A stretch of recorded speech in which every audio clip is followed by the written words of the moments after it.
नमस्कार स्टूडेंट्स, आज इस वीडियो में मैं आपके साथ बीपीएससी मेंस की कंप्लीट स्ट्रैटेजी शेयर करने वाली हूँ जो मैंने खुद लिख के प्रिपेयर की है। ये स्ट्रैटेजी बुक बेस्ड नहीं है, PYQ based plus answer writing focused है। अगर आप कंफ्यूज हो कि मेंस में क्या पढ़े, कैसे पढ़े और आंसर राइटिंग कैसे स्टार्ट करें तो ये वीडियो एंड तक ज़रूर देखिए। सबसे पहले हम बीपीएससी मेंस का स्ट्रक्चर समझते हैं। बीपीएससी मेंस में टोटल 5 कोर कॉम्पोनेंट्स होते हैं।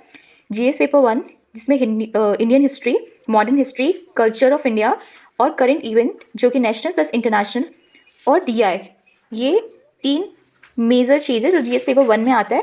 फिर हम जीएस पेपर 2 की बात करें तो polity, geography, India and Bihar के पर्सपेक्टिव से पढ़ना है उसको, इकोनॉमी, साइंस एंड टेक जो कि मोस्टली करंट बेस्ड होता है।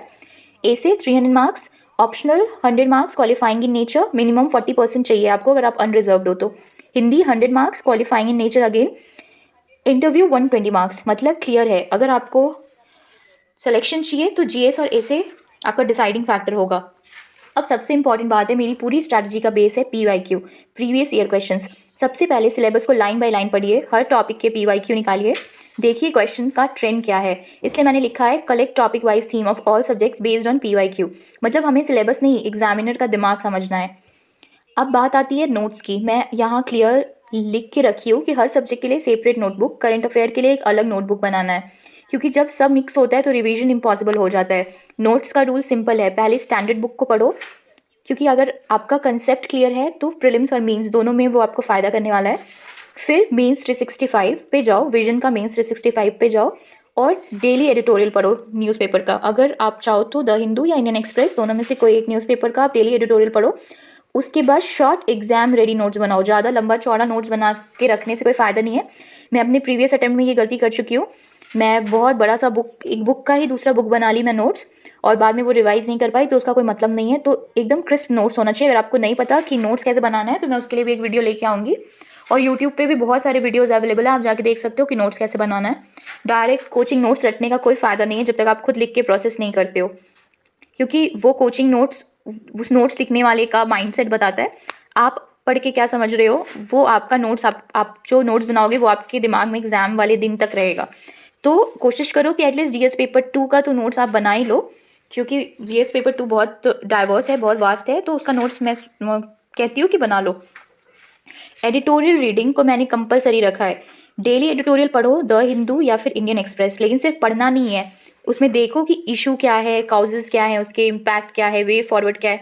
ये डायरेक्टली जीएस आंसर में आप लिख सकोगे इसको। ऐसे में भी आप इसको लिख सकते हो। इंटरव्यू में भी, अगर इंटरव्यू के टाइम पे भी अगर आपसे ओपिनियन मांगा जाएगा तो आप अगर एडिटोरियल डेली पढ़ते हो तो आपका खुद का एक अंडरस्टैंडिंग डेवलप होगा, तो आप इंटरव्यू में भी आपको बहुत ये फ़ायदा करेगा। मेंस 365 को मैं तब यूज़ करती हूँ जब स्टैंडर्ड बुक क्लियर हो जाए। मैंने यहाँ मेंशन किया है polity, economy, science and tech और इंटरनेशनल रिलेशंस। मेंस 365 को बुक रिप्लेसमेंट नहीं, वैल्यू एडिशन सोर्स की तरह यूज़ करो। ये नहीं कि बुक मत पढ़ो, सिर्फ मेंस 365 पे रिलाई हो जाओ। ये उन बच्चों के लिए है जिनका कंसेप्ट क्लियर है, वो मेंस 365 पे रिलाई हो सकते हैं, लेकिन जिनका कंसेप्ट क्लियर नहीं है वो पहले अच्छे से अपना बुक पढ़ो, तब मेंस 365 पे जाओ। सबसे कॉमन फियर होता है आंसर राइटिंग कैसे स्टार्ट करें। डे 1 से ही स्टार्ट करो, पहले एक आंसर हर दिन लिखो, फिर ग्रेजुअली उसको इंक्रीज करो। क्वांटिटी से ज़्यादा क्वालिटी मैटर करता है। जब तक लिखोगे नहीं तब तक इम्प्रूवमेंट नहीं होगा। ऐसा कोई भी दिन नहीं आएगा कि आप सडनली आप बहुत अच्छा लिखने लगोगे, क्योंकि जो टॉपर होते हैं ना वो भी पूरे साल लिखते हैं, तब जाके वो उस लेवल पे पहुंचते हैं। आप टॉपर कॉपी देख के अपने आप को डीमोटिवेट मत करो कि मुझे तो लिखने ही नहीं आता है, मैं पूरा पढ़ लूँगा तब लिखूँगा, क्योंकि ट्रस्ट मी, कभी भी कोई पूरा नहीं पढ़ पाता है। आप अगर आज ये पढ़ोगे तो कल वो भूल जाओगे, और कल अगर आप वो पढ़ोगे तो ये भूल जाओगे।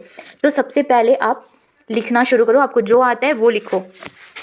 अगर आपको स्टार्टिंग में नहीं लिखने आ रहा है ना, तो आप चैट जीपीटी के हेल्प से भी आप देख के भी लिख सकते हो, आप सर्च करके भी लिख सकते हो, आप बुक को खोल के भी लिख सकते हो। स्टार्टिंग में लिखने का हैबिट बनाओ, वो बहुत ज़्यादा इंपॉर्टेंट है।